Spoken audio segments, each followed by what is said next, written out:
दिनान्ते रक्षिता गाथा तदा चित्रं बभूवः वंशैक ग्रंथि भेदो भूत सशब्दम पश्यताम सताम। दिनान्ते रक्षिता गाथा। अब बोले ऐसा हुआ कि जैसे ही संध्या काल हुई, दिनांते यानी दिन के अंत में जैसे ही कथा संपूर्ण हुई, विश्राम हुई, तो सभी लोग देखते हैं बड़ा एक कौतूहल हुआ। तदा चित्रम बभूवः, तदा बड़ा ही एक आश्चर्यजनक वहां पर कौतूहल हुआ। क्या हुआ कि वंशैक ग्रंथि भेदोभूत सशब्दम पश्यताम सताम। वहां जितने भी लोग बैठे हुए थे ना, उन्होंने अपनी आंखों से इस लीला को देखा कि वंशैक ग्रंथि भेदो, वो जो 7 गांठों वाला एक बांस था, उसमें से बांस की एक जो ग्रंथि है, एक गांठ है, फट गई अपने आप। और ये किसी 2 व्यक्तियों ने नहीं देखा, ये वहां बैठे हुए सारे लोगों ने देखा। जितने भी जन वहां थे सब इसका दर्शन करते हैं। आगे सूत भगवान कहते हैं, द्वितीयन्नि तथा सायं द्वितीय ग्रंथि भेदनम, तृतीयन्नि तथा सायं तृतीय ग्रंथि भेदनम। पर ये कोई एक दिन की लीला नहीं थी, ये कौतूहल रोज होने लगा।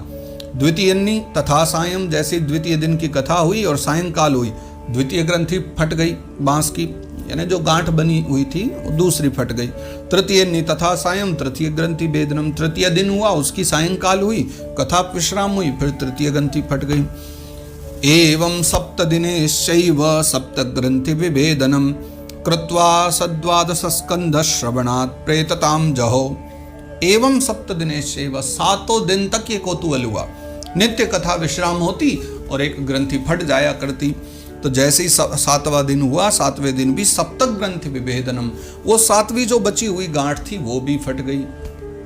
और कृत्वा सद्वादश स्कंद श्रवणात् प्रेतताम जहो। और इस प्रकार 12 स्कंद की कथा पूरी होते ही 12 स्कंद पूरे हुए और 12 स्कंद का श्रवण कर लेने के कारण प्रेतताम जहो, वो जो प्रेत योनि में पड़ा हुआ धुंधुकारी था, उसने प्रेत योनि से मुक्ति पा ली।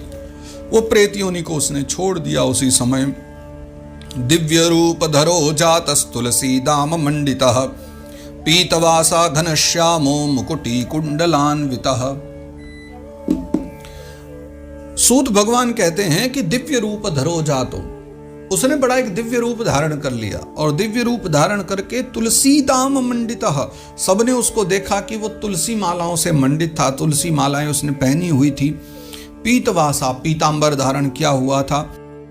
घनश्यामो, यानी भगवान श्री कृष्ण के समान, जैसे भगवान का रूप घनश्याम है ना, मेघों के समान उसका स्वरूप बन गया था। मुकुटी कुंडलान्वितः, सुंदर वो मुकुट, मनोहर मुकुट धारण किए हुए था। कानों में बड़े सुंदर सुंदर कुंडल थे।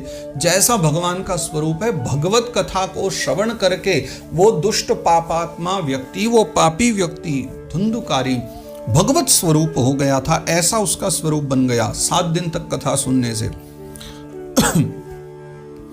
ननाम भ्रातरम सद्यो गोकर्णमिति चाब्रवीत् त्वयाहं मोचितो बंधो कृपया प्रेत कश्मलात्। ननाम भ्रातरम, सबसे पहले तो उस दिव्य देवता रूप धारण किए हुए धुंधुकारी ने ननाम भ्रातरम, सबसे पहले तो प्रणाम किया अपने भाई को, गोकर्णमिति चाब्रवीत्। और फिर गोकर्ण जी को प्रणाम करके वो कहने लगा कि त्वयाहं मोचितो बंधो, आपने मुझे बंधन से मुक्त कर दिया। ये जो प्रेत योनि के बंधन में मैं पड़ा था, आपने मुझे वहां से मुक्त कर दिया। कृपया प्रेम कश्मलात्, आपने मेरे ऊपर बड़ी कृपा करी है, इसलिए मैं आपको बार बार प्रणाम करता हूं।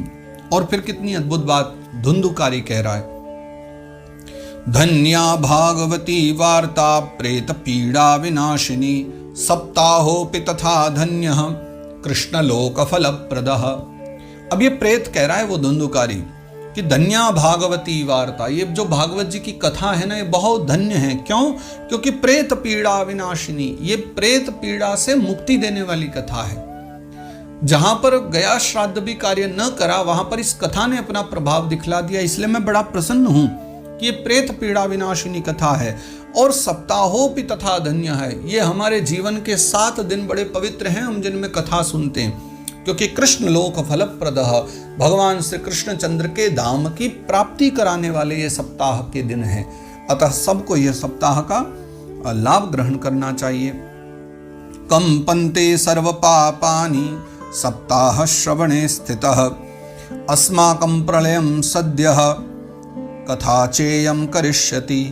देखो, कंपन्ते सर्व पापानि, जिस स्थान पर ये भागवत कथा होने लग जाती है ना, तो वहां सर्व पापानि कंपन्ते, सारे के सारे पाप जो है थर्राने लग जाते हैं, डरने लग जाते हैं, घबरा जाते हैं सारे पाप। क्यों? क्योंकि सप्ताह श्रवणे स्थित पाप भी विचार करते हैं कि अब ये सप्ताह श्रवण आकर के कथा शुभारंभ हो गई, ये सप्ताह श्रवण आरंभ हो गए, तो अस्माकं प्रलयः सद्य, अब हमें जाना पड़ेगा, अब हमारा नाश हो जाएगा। तो कथा चेयम करिष्यति, और बहुत जल्दी ये कथा जो है हमारा अंत कर देगी। कथा चेयम करिष्यति, अब हम नहीं बचेंगे। पाप भी ऐसा सोचने लग जाते हैं। आर्द्रम शुष्कम लघु स्थूलम वाङ्मनः कर्म विकृतम श्रवणम विदहेत पापम पावकः समिदो यथा। देखो, जैसे आर्द्रम शुष्कम लघु स्थूलम वाङ्मनः कर्म विकृतम, जैसे कि अग्नि है, अग्नि का कार्य क्या है कि गीला हो, सूखा हो। आर्द्र यानी गीला, शुष्क यानी सूखा, लघु यानी छोटा, स्थूल यानी मोटा, कि किसी प्रकार के भी अगर लकड़ी हो तो क्या करती है अग्नि? जला देती है। सूखा हो, गीला हो, लकड़ी हो या अन्य वस्तु हो, अग्नि का कार्य, अग्नि सब कुछ जला करके खाक कर देती है। ठीक उसी प्रकार कि श्रवणम विदहेत पापम, व्यक्ति जब भागवत कथा को श्रवण करता है ना, तो उसी प्रकार वांग यानी वाणी के द्वारा, मन यानी हृदय के द्वारा, कर्म यानी कर्मों के द्वारा किए हुए जो पाप हैं, श्रवणम विदहेत पापम, तीनों प्रकार से कायिक, वाचिक, मानसिक किए हुए जो पाप हैं, वो ठीक इसी प्रकार से जल जाया करते हैं। पावकः समिधो यथा, जैसे गीला, सूखा, छोटा, बड़ा, पावक यानी अग्नि जैसे सबको जला देती है ना, ठीक वैसी पापों का भी शमन हो जाता है भागवत कथा के द्वारा। अस्मिन् वै भारते वर्षे शूरिभिर्देव संसदि अकथा श्रावणाम पुंसाम निष्फलम जन्म कीर्तितम। अस्मिन् वै भारते वर्षे, हमारे इस भारत वर्ष में देवता भी एक बात कहा करते हैं कि अकथा श्रावणाम पुंसाम निष्फलम जन्म कीर्तितम। बाकी जगह की बात अलग है, लेकिन भारतवर्ष में जिस व्यक्ति ने जन्म लिया है और अगर वो इस भागवत शास्त्र को न पढ़ पाया, जिसने कभी इस भागवत श्रवण का आनंद न लिया, जो वेद व्यासी ने रचना जिसकी की है, तो उसका भारत में जन्म लेना तो निष्फल ही है। क्योंकि भारत में जन्म लेने का सबसे बड़ा सौभाग्य यही है कि हम यहाँ पर श्रीमद् भागवत जी की कथा का श्रवण कर सकते हैं। किम मोहतो रक्षितेन सुपुष्टेन बलीयसा अध्रुवेण शरीरेण सुख शास्त्र कथाम विना। किम मोहतो रक्षितेन, देखो बहुत ज्यादा मोह करके, विविध लालसा करके, अगर रक्षितेन, अगर इसको हमने रक्षा कर भी ली शरीर की, सुपुष्टेन बलीयसा, इसको पुष्ट बना दिया, बली बना दिया, सुंदर बना दिया, फिर भी लाभ क्या है? अध्रुवेण शरीरेण, बाद में कभी ना कभी तो इसको मरना ही है। हाँ, अच्छा है, जब तक जीवन है सुख मौज से सब व्यक्ति जीते हैं, ये अच्छी बात है, लेकिन जो बहुत आवश्यक जीवन के कार्य हैं वो भी तो पूर्ण करने चाहिए। क्योंकि अध्रुवेण शरीरेण सुख शास्त्र कथाम विना, एक जो अध्रुव शरीर है, मरण धर्मा शरीर है, बिना सुख शास्त्र की कथा सुने इसका कोई लाभ नहीं है। शरीर बढ़ जाए कोई बात नहीं है, उसका कोई विशेष लाभ नहीं है, मरना निश्चित है तब भी। अच्छा तो यह है कि मृत्यु से पूर्व एक बार सुख शास्त्र की कथा श्रवण कर ली जाए। क्योंकि वास्तविकता में शरीर क्या है वो बतलाया अगले श्लोक में। अस्थि स्तंभम स्नायुबद्धम मांसशाणित लेपितम चर्मावनतम दुर्गंधम पात्रम मूत्र पुरीशयोः। अस्थि स्तंभम, इस शरीर का आधार क्या है? हड्डियां, अस्थियां।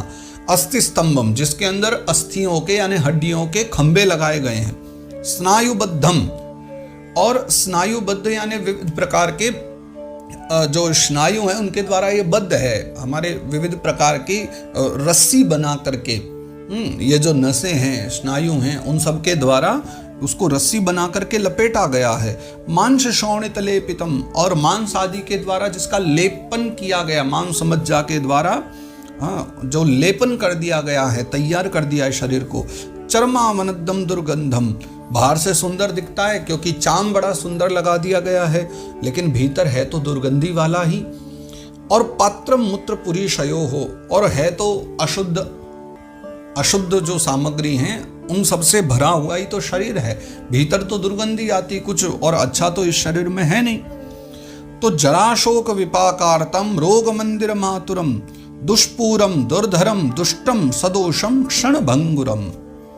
शरीर कैसा है, जीवन कैसा है, उसके बारे में बता रहे हैं कि जरा शोक विपाकार्थम, वृद्धावस्था का जो शोक है वो सदा दुख देने वाला है, क्योंकि परिणाम में तो दुखदाई ही है ना। तो जरा के द्वारा यानी बुढ़ापे के कारण शोक करके व्यक्ति सदा इसमें डूबा हुआ रहता है। रोग मंदिर मातुरम, मंदिर कहते हैं घर को, तो रोग मंदिर, और ये रोग का घर है, इस कारण से व्यक्ति सदा ही दुख में, पीड़ा में पड़े रहता है ना। और किसी न किसी कामना के कारण वो सदा दुखी रहता ही है। मन में कामनाएं कभी समाप्त व्यक्ति के होती नहीं है, तृप्ति इसकी होती नहीं है। और दुष्पूरम दुर्धरम दुष्टम सदोषम क्षण भंगुरम, व्यक्ति चाहे इसकी कितनी भी पूर्ति करने की इच्छा रखे, लेकिन ये कभी पूर्ति इसकी हो ही नहीं सकती। व्यक्ति सदा सर्वदा अधूरा ही बना रहेगा। क्षण भंगुर है, सदोषम है, विविध प्रकार के दोषों से भरा हुआ ये शरीर है। और क्षण भंगुरम यानी क्षण भंगुर है, कभी इसकी मृत्यु आ जाए इस विषय में कभी कोई जानता नहीं है। कृमिविड भस्म संज्ञान्तम शरीरमिति वर्णितम अस्थिरेण स्थिरम कर्म कुतोयम साधयेन नहीं। तो शरीर की तीन ही गति बतलाई गई है। ये बड़ी अद्भुत एक भाव है कि शरीर का जो अंत है, जो परिणाम है, वो तीन ही प्रकार से होता है। कृमि विड भस्म संज्ञान्तम, या तो कृमि यानी कीड़ा, विड यानी विष्ठा, और भस्म यानी राख। तीन ही गति हो सकती है कि देखो व्यक्ति को या तो अगर जमीन में गाड़ दिया जाए तो कीड़ा बन जाएगा, यूं ही मारकर फेंक दिया जाए या मरकर कहीं कोई गिर पड़े तो उसको पशु खा जाएगा, या जला दिया जाए तो जलने के बाद भस्म बन जाएगा। तो कृमि या तो कीड़ा बन जाएगा अगर गाड़ दिया गया तो, और विड यानी विष्ठा, अगर कोई पशु खा गया तो विष्ठा बन जाएगा, वो फिर भी विष्ठा बनकर पड़ा रहेगा। और अगर जला दिया जाएगा तो भस्म बन जाएगा, राख बन जाएगा। तीन ही इसकी गतियां हैं शरीर की। तो आप विचारो कि अस्थिरेण स्थिरम कर्म कुतोयम साधयेन नहीं, ऐसे अस्थिर शरीर के द्वारा हम स्थिर कर्म करने का सोच भी कैसे सकते हैं। एक ऐसा जो अस्थिर शरीर है और हम उससे विचार कर रहे हैं कि उससे हम कुछ ऐसा कर्म इस संसार में तो कुछ नहीं हो सकता, लेकिन पारलौकिक कर्म जरूर इस शरीर के द्वारा किए जा सकते हैं। तो ऐसे अस्थिर शरीर से व्यक्ति अगर अविनाशी फल प्राप्त करने का विचार करे, ये तो संभव नहीं है। तो क्यों ना ऐसा किया जाए कि इस अस्थिर शरीर के द्वारा जो स्थिर स्थान है यानी अविनाशी का जो धाम है उसको प्राप्त क्यों ना कर लिया जाए। वैसे भी तीन गति होनी है, तो अगर इस शरीर की ये सौभाग्यता है कि इसके द्वारा हम कुछ ऐसा उत्तम कर्म कर सकते हैं तो करना चाहिए। अन्यथा आप ही विचार करो, कोई अविनाशी तो बन नहीं जाएगा ऐसा गति वाला शरीर लेकर के, लेकिन इस शरीर के द्वारा वो कर्म किए जा सकते हैं अगर मन वैसा सुदृढ़ है जिसे हम मात्र भगवत कथा के द्वारा समझ सकते हैं। यत् प्रातः संस्कृतं चान्नम सायं तच्च विनश्यति तदीय रस संपुष्टे काये का नाम नित्यता। भाई एक बात बताओ, यत् प्रातः संस्कृतं चान्नम, मान लीजिए आपके घर में कोई अन्न है, चावल या गेहूं आदि, और उससे प्रातः काल कुछ बनाया जाता है। संस्कृतम यानी बनाना, तो यत् प्रातः संस्कृतम चान्नम, कोई अन्न का आपने सुबह निर्माण किया, चावल आदि दाल आदि बनाया। सूत भगवान कहते हैं सायं तच्च विनश्यति, सांझ होते होते वो विनाश को प्राप्त हो जाता है। आप सुबह कोई सामग्री बनाए तो संध्या काल को खाने से पहले लोग उसको चेक करते हैं, सूंघते हैं कि कहीं खराब तो नहीं हो गया, क्योंकि सायं तच्च विनश्यति, वो शाम को नष्ट हो जाता है। तो तदीय रस संपुष्टे काये का नाम नित्यता, उसी अन्न को पा करके अगर आप सोचो, ऐसा अन्न जो खुद शाम तक नहीं चल पा रहा है, आप सोचो कि उस शरीर को वो रस पवा करके, वो अन्न पवा करके क्या हम सदा सदा के लिए अविनाशी हो सकते हैं? कभी नहीं। कहाँ मनुष्य नित्य स्वरूप में रह सकता है? जी नहीं। जो अन्न स्वयं सांझ तक समाप्त हो जाता है वो मानव को कब तक लेकर के आगे जा सकता है? रोज ताजा खाते हैं तब जा करके कुछ समय जीवन ठीक चल पाता है। जहां अन्न बिगड़ा वहां शरीर भी बिगड़ जाता है। तो ये तो निश्चित है कि शरीर तो ये मरण धर्मा है, विनाशी है। शरीर को हम अविनाशी नहीं बना सकते, लेकिन उस अविनाशी के धाम को इसी शरीर के द्वारा प्राप्त किया जा सकता है। ये एक परंपरा है, ये एक व्यवस्था भगवान ने ऐसी बनाई है। सप्ताह श्रवणान लोके प्राप्यते निकटे हरिः अतो दोष निवृत्त्यर्थम एतदेव ही साधनम। देखो, सप्ताह श्रवणान लोके प्राप्यते निकटे हरि। ये कलिकाल की एक व्यवस्था ही है कि सप्ताह श्रवण की कथा सुन करके इस संसार में जल्दी ही भगवान श्री हरि को प्राप्त किया जा सकता है, उनकी प्राप्ति हो सकती है। तो अतो दोष निवृत्त्यर्थम एतदेव ही साधनम। तो विविध प्रकार के समाज में जो दोष हम प्राप्त कर लेते हैं, हमारे भीतर बहुत सारे दोष आ जाते हैं, उनकी मुक्ति के लिए, उनसे सद्गति पाने के लिए एतदेव ही साधनम, ये जो भागवत जी हैं वही एकमात्र साधन है, उन्हीं के द्वारा सब कुछ पाया जा सकता है। बुद्बुदा इव तोयेषु मशका इव जंतुषु जायन्ते मरणायैव कथा श्रवण वर्जिता। बुद्बुदा इव तोयेषु, देखो जिस व्यक्ति ने भगवत कथा भारत में पैदा हुए, मानव रूप में पैदा हुए और तब भी भागवत कथा नहीं सुनी, उसका जीवन कैसा है कि बुद्बुदा इव तोयेषु, तोय यानी जल, जल में जो बबूले उठते हैं ना बुदबुदे, उनका क्या कोई महत्व है? पैदा हुए फट गए, पैदा हुए समाप्त हो गए। ऐसा ही मानव का जीवन कि बस पैदा हुए और मर गए, बीच में उस जीवन में तो कुछ विशेष कर ना पाए अगर उन्होंने एक उत्तम जीवन न जिया। मशकाइव जंतुषु, और जैसे सभी जीवों में मशक कहते हैं मच्छर को, जैसे मच्छर हैं पैदा हुए और मर गए, क्या विशेष काम कर गए अपने जीवन में। तो भैया फिर ऐसा ही है कि जैसे वो बुदबुदा है, बबूले हैं, और मशका यानी मच्छर हैं। जायन्ते मरणाश्चैव, जन्म लिए और मर गए, बस यही कर्म कर रहे हैं, फिर तो ये दोनों ही ठीक है, फिर मानव बनने का लाभ ही क्या है अगर कथा श्रवण वर्जित, अगर कथा को न सुन पाए।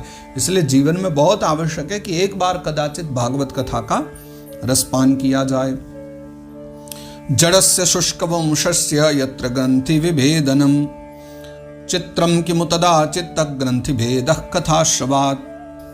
जड़स्य शुष्कवंशस्य, आपने देखा ना कि धुंधुकारी की जब सदगति हुई तो बांस के वृक्ष भी फट गए, वो जो ग्रंथियां थी वो फट गई। सूत भगवान कह रहे हैं कि जड़स्य शुष्क वंशस्य, अरे उस शुष्क जड़ को देखो, उस शुष्क वंश बांस को देखो, इतना सूखा था जो भागवत कथा सुनने से, यत्र ग्रंथि विभेदनम, जिसकी गांठें भी फट गई कथा सुन लेने से, तो चित्रम किमु तदा चित्त ग्रंथि भेद कथा श्रवा। तो इसमें कौन सा आश्चर्य है, कौन सा कौतूहल हो जाएगा अगर भागवत कथा सुनने से चित्त की गांठ खुल जाए। जो भागवत कथा बांस की गांठ को खोल सकती है, उसके लिए हृदय की गांठ को खोलना कौन सा बड़ी बात है। तो चित्रम किमु तदा चित्त ग्रंथि भेद कथा श्रवा, ये बहुत सहज है कथा के लिए कि वो हृदय की ग्रंथियों को खोल दे।